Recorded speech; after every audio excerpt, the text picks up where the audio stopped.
Bağışlayan və mehriban Allahın adıyla. Bir gün Həzrəti Əli əleyhissalama deyirlər ki, ya Əli, sən niyə öz saqqalının rənginin ağını dəyişib qaraltmırsan? Yəni saqqalıva rəng qoymursan. Çünki şəriətdə, o dövrdə şəriətdə saqqala rəng qoymaq bir növ peyğəmbərdən bir rəvayət olaraq müstəhəb bir əməl kimi insanlar bilir.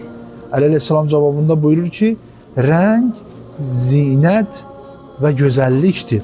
Amma biz əzada və qəm-qüssədə olan bir tayfa və bir qövmük.